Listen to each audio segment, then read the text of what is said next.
모유나 분유를 먹이고 한참을 두드려도 나오지 않는 트림 때문에, 혹은 트림 시킬 때마다 토하는 우리 아기 때문에 걱정인가요?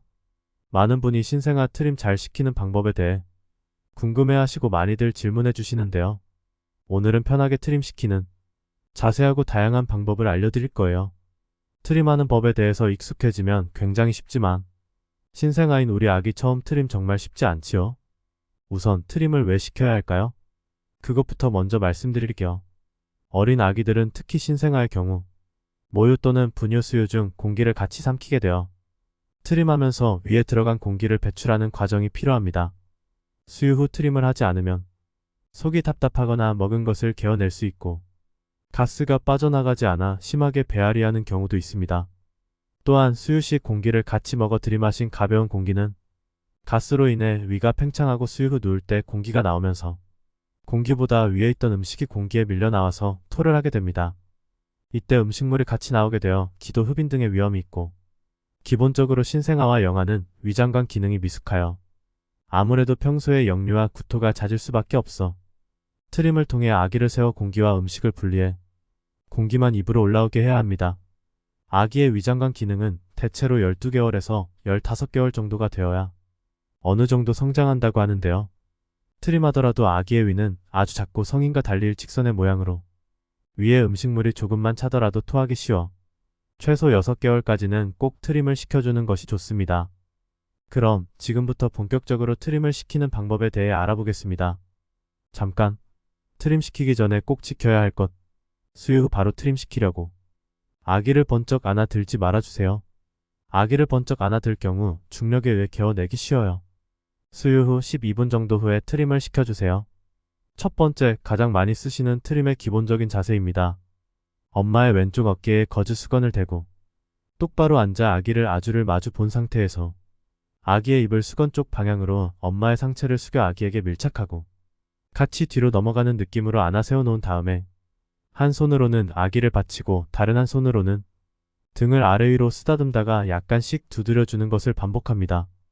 이러한 과정을 1015분 정도 반복하다 보면 아기가 트림하게 됩니다.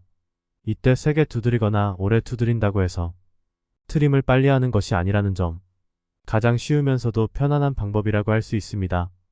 하지만 트림하는데 오래 걸리거나 아기가 점점 무거워질수록 세워 앉는 것이 힘들어질 수 있어요. 그리고 아기에 따라 세워 트림했을 때, 세워 안을 때 가슴이 압박되어 개어내는 경우도 있으니 다양한 방법을 시도해 엄마와 아기에게 맞는 트림 방법을 활용하는 것이 좋습니다. 다음 두 번째, 트림 시키는 방법은 앉은 자세에서 진행합니다.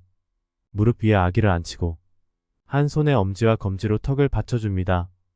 약지와 새끼손가락 사이로 겨드랑이를 넣어 상체를 기울여줍니다. 다른 손으로 등을 토닥토닥 두드려줍니다.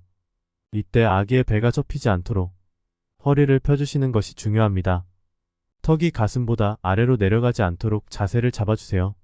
세 번째, 무릎이나 배 위에 엎드려 트림시키는 방법입니다.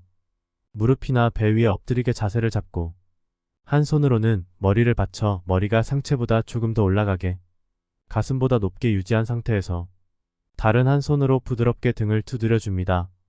편하게 트림할 수 있는 세 가지 방법에 대해 알아보았는데요. 육아에는 정말 정답이 없죠. 엄마, 아빠와 아기가 편한 방법으로 수유 후 트림을 꼭 시켜주시고요. 항상 트림하다가 토를 하는 경우도 있기 때문에 항상 거즈나 수건을 미리 받쳐두어 옷을 버리지 않도록 미리 준비해 두면 좋을 것 같아요. 마지막으로 아기 트림과 관련해 궁금해하시는 부분을 정리해봤는데요. 먼저 트림을 하다가 토하는 경우, 이런 경우에는 아이의 머리를 앞으로 낮추고 다 개어내게 하고 이유식을 진행 중이라면 입안에 있는 이물질을 제거해 음식물 등이 기도로 흡입되지 않도록 주의해야 합니다. 또한 수유 시 공기를 적게 들이마시도록 하기 위해 수유 12쯤 트림 한번, 수유 완료 후 트림 한번, 이렇게 나누어 수유와 트림을 반복하는 것이 좋습니다. 다음, 모유 수유 중인데 트림 안 해도 되지 않나요? 모유를 먹이는 경우에 트림하지 않아도 될까요? 라고 물어보시는 분들 많이 계시는데요. 모유를 먹인 아기가 수유 후 잘 토한다면 트림을 시켜주는 것이 좋습니다. 전혀 토하지 않는다면 분유 수유보다 모유 수유 시 공기를 적게 들이마시기 때문에 트림 시키지 않아도 괜찮지만 되도록 트림을 시켜주는 것이 좋습니다. 다음, 트림을 해도 너무 안 해요. 트림을 안 한다고 고민 중이시라면 알려드린 자세를 토대로 아기의 자세를 바꾸어 다양한 방법으로 트림을 유도해 봅니다. 그래도 토를 하지 않는다면 역류 방지를 위해 수유 후 15분간 아이를 눕히지 않고 세운 자세를 유지하거나 자주 깨우는 아기라면 더 오래 세운 자세를 유지합니다. 대체로 트림을 하지 않아도 토하지 않는다면 괜찮습니다. 다음, 트림에도 아기가 자꾸 토한다면?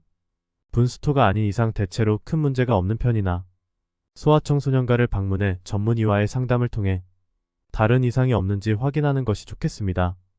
지금까지 트림을 왜 꼭 해야 하는가? 부터 편하게 트림을 할 수 있는 3가지 방법에 대해 알아보았습니다. 오늘 알려드린 방법을 통해 많은 도움이 되셨길 바라며 오늘 우리 아기의 시원한 트림 소리 듣고 마음 편한 하루 보내세요.